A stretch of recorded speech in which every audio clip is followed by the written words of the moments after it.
Hello, everyone, and welcome back to another chilling installment of a collection of horrible fates. There's an old saying in the medical community, a kind of half-joke, half-warning, about what era a doctor would visit if given a time machine. One physician, without hesitation, answered, "I'd never go back to a time before antibiotics." And after hearing the final story in today's video, you'll understand exactly why. Fair warning, the last case is not for the squeamish, so proceed with caution. For years, a low-level civil servant in France lived a quiet, unremarkable life. He worked steadily, supported a wife and two children, and did his job without incident. On paper, there was nothing unusual about him, except perhaps his measured IQ of 75, which put him slightly below average intelligence, though not enough to suggest any serious impairment to his friends, neighbors, and coworkers. He was simply an ordinary man leading an ordinary life. That is, until 2006, when a seemingly minor complaint set off one of the most baffling medical mysteries ever recorded. It began with an ache in his left leg, a nagging discomfort paired with weakness that appeared without any injury. Like most of us might, he ignored it at first, assuming it would pass on its own. Weeks dragged into months. The pain never worsened dramatically, but it never disappeared either. Eventually, perhaps after some gentle insistence from his wife, the then 44-year-old booked an appointment with a local physician. The doctor ran through the usual questions about his medical history, checked his general health, and examined the troublesome leg. Everything seemed perfectly normal, so there was no clear cause for the symptoms.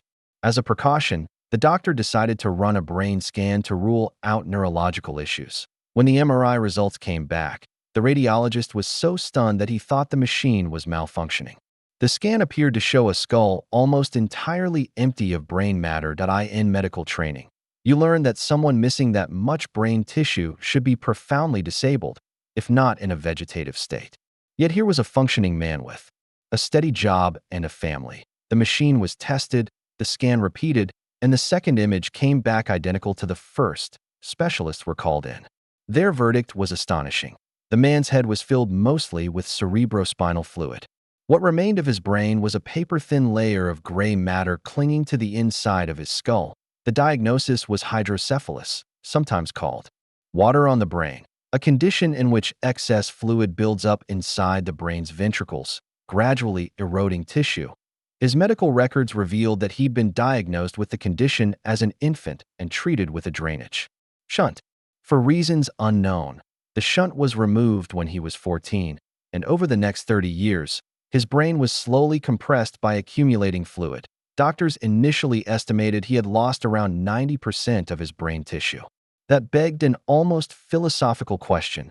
How had he been able to function so normally with so little left? When his case appeared in The Lancet in 2007, it rocked the scientific community. It challenged long-held ideas about intelligence, brain structure, and even the nature of consciousness itself. For decades, the consensus was that consciousness resided in specific regions deep inside the brain. But here was a man whose brain was smaller and more atrophied than any ever documented.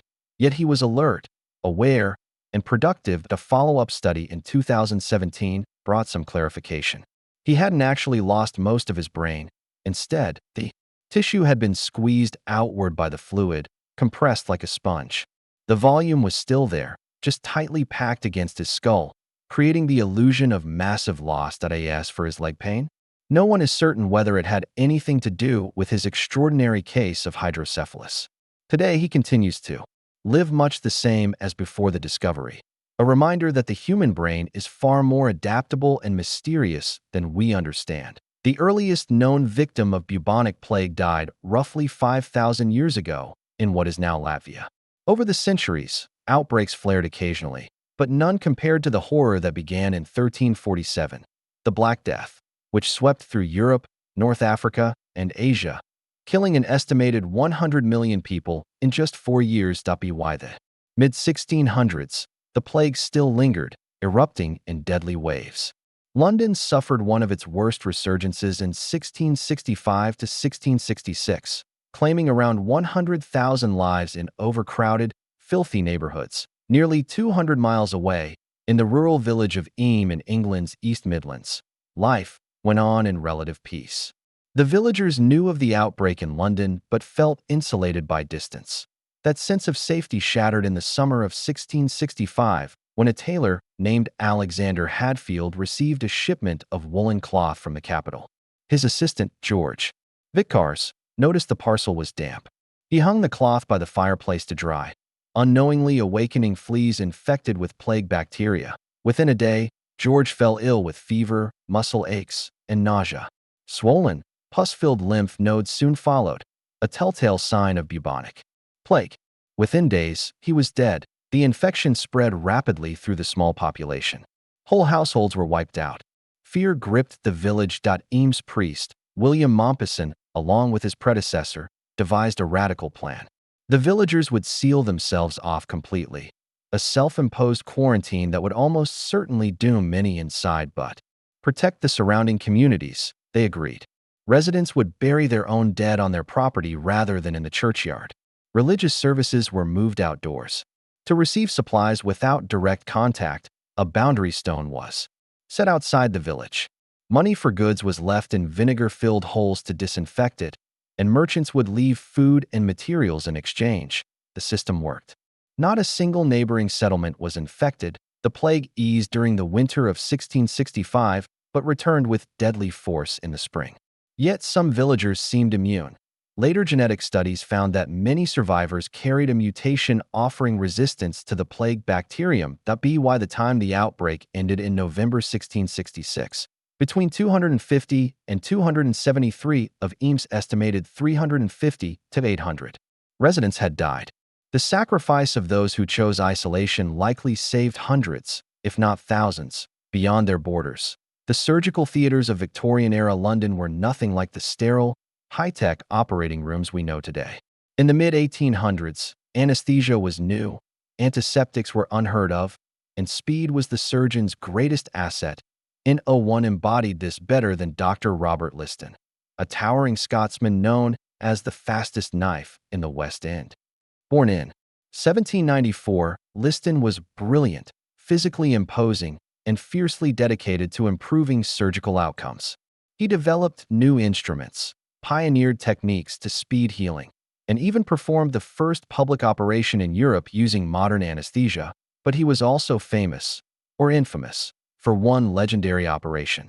Liston began an amputation before a crowded gallery, calling out his trademark, "Time me, gentlemen, time me."